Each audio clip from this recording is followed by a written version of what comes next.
할렐루야.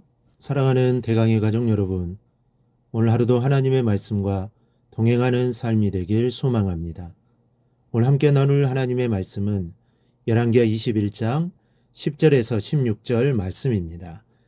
여호와께서 그의 종 모든 선지자들을 통하여 말씀하여 이르시되 유다 왕 므낫세가 이 가증한 일과 악을 행함이 그 전에 있던 아모리 사람들의 행위보다 더욱 심하였고 또 그들의 우상으로 유다를 범죄하게 하였도다.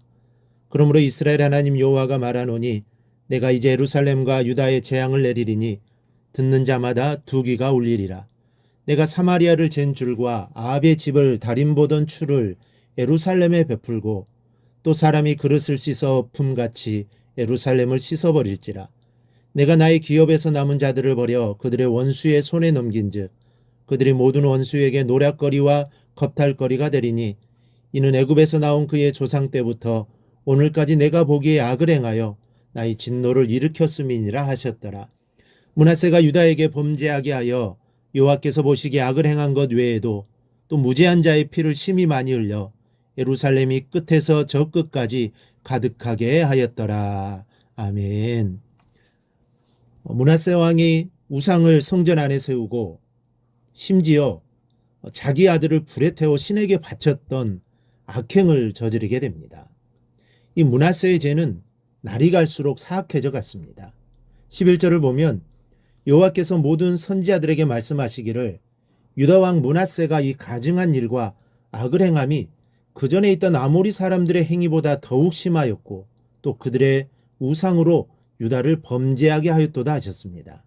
자기만이 범죄한 것이 아니라 백성을 범죄하게 한 죄를 지었다는 말입니다. 뿐만 아니라 16절에는 또 무죄한 자의 피를 심히 많이 흘러 예루살렘 이 끝에서 저 끝까지 가득하게 하였더라 했습니다. 무죄한 자의 피라는 것은 당시 많은 경건한 사람과 선지자들이 므낫세의 우상 정책을 반대하다가 죽임당한 사람들을 말합니다. 그때 죽은 사람이 얼마나 많았는지 예루살렘 이 끝에서 저 끝까지 피가 가득하였다고 기록했습니다. 그러면 이와 같이 악을 범한 므낫세에게 하나님께서 어떻게 보응하셨는가를 살펴보기로 하겠습니다. 먼저는 듣는 자마다 두 귀가 울리리라고 하셨습니다. 12절에 내가 이제 예루살렘과 유다에 재앙을 내리리니 듣는 자마다 두 귀가 울리리라 기록되어 있습니다. 두 귀가 울리리라는 말은 소식만 들어도 어지럽고 고통스러울 정도로 가혹한 재앙을 내리실 것이라는 말씀이요.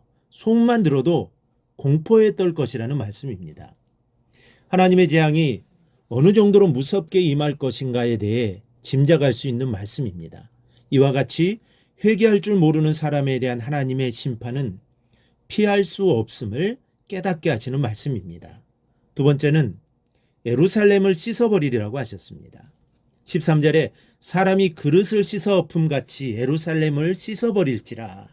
이것은 아낙네들이 설거지하여 그릇을 엎어서 물기를 말리는 것과 같이 예루살렘을 씻어버리겠다는 뜻입니다. 다시 말하면 하나님께서 예루살렘을 설거지하여 싹 쓸어버리시겠다는 것입니다. 정말로 무서운 말씀이 아닐 수 없습니다.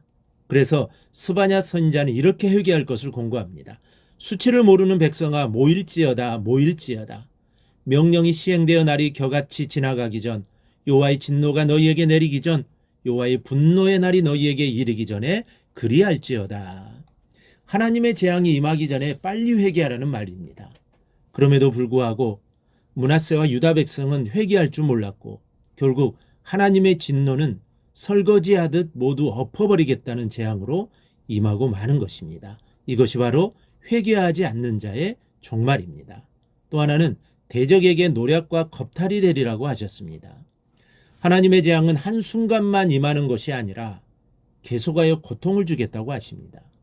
14절을 보면 내가 나의 기업에서 남은 자들을 버려 그들의 원수의 손에 넘긴즉 그들이 모든 원수에게 노략거리와 겁탈거리가 되리라 하셨습니다. 남은 자들을 버리겠다는 말씀은 북이스라엘은 이미 아수르에 의해 멸망한 상태이고 이제는 유다에 속한 두 지파마저 멸망시키겠다는 뜻입니다. 노략거리와 겁탈거리가 되리라는 말씀은 형편없이 뭉개지고 파괴될 것이라는 말씀입니다.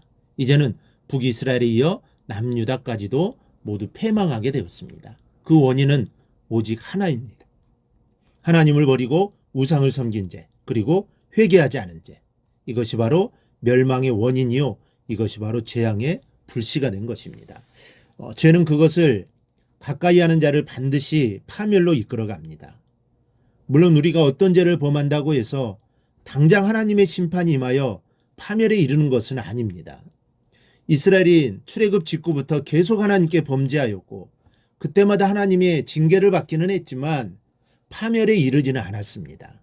하지만 그들의 범죄는 계속되었고 그것이 원인이 되어 먼저는 북이스라엘이 하나님의 심판을 받아 멸망하였고 이제는 남유다마저 하나님의 심판 선고를 듣게 된 것입니다.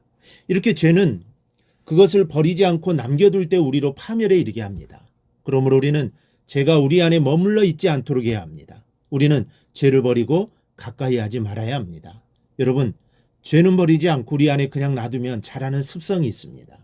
그래 나중에는 우리가 어찌할 수 없는 지경에 이르고 마침내는 우리로 하여금 파멸에 이르게 합니다.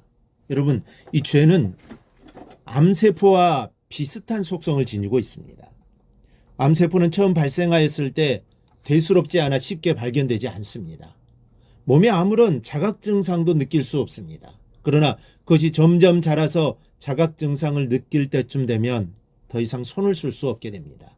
그러므로 암은 무엇보다도 예방이 중요하고 또 정기적인 진단을 통해 조기에 발견하여 제거해야만 합니다. 그래야 생명을 지킬 수 있습니다. 이와 마찬가지로 죄 역시 처음에는 대수롭지 않은 것일 수 있습니다. 그것이 우리의 삶에 어떤 영향을 끼치는 것 같지도 않습니다. 그러나 그것을 그냥 놔두게 되면 점점 자라서 결국 우리 영혼의 생명을 앗아갈 것입니다. 그러므로 우리는 무엇보다도 죄를 범하지 않도록 하는 것이 중요합니다. 그러나 암이 약한 육체에 발생하듯이 연약한 인간이 죄와 무관한 삶을 산다는 것은 여간 어려운 일이 아닙니다. 그러므로 우리는 비록 죄로 인한 자각 증상이 느껴지지 않는다 할지라도 수시로 말씀의 진단을 받아 우리 안에 죄가 자라고 있지 않은지를 살펴야 합니다. 그래 죄가 발견되면 그것을 가볍게 여기지 말고 즉시 회개라는 수술 도구를 이용하여 죄를 우리 안에서 제거해야 합니다. 그럼 우리는 오늘 므낫세와 같은 처지에 이르지 않게 될 것입니다. 우리 모두 오늘 말씀을 기억하고 늘 회개하는 마음을 잊지 말고 살아가기를 바랍니다. 나는 죄인이라는 고백을 잊어서는 안 되겠습니다. 우리가 하나 회개하는 마음으로 나가면 용서의 문은 활짝 열려 있습니다. 이런 하나님의 은혜가 우리 모두에게 늘 임하기를 주님의 이름으로 축원합니다. 오늘 묵상한 말씀을 굳게 잡고 삶으로 실천하며 살아내는 대강의 모든 성도들이 되기를 축복합니다.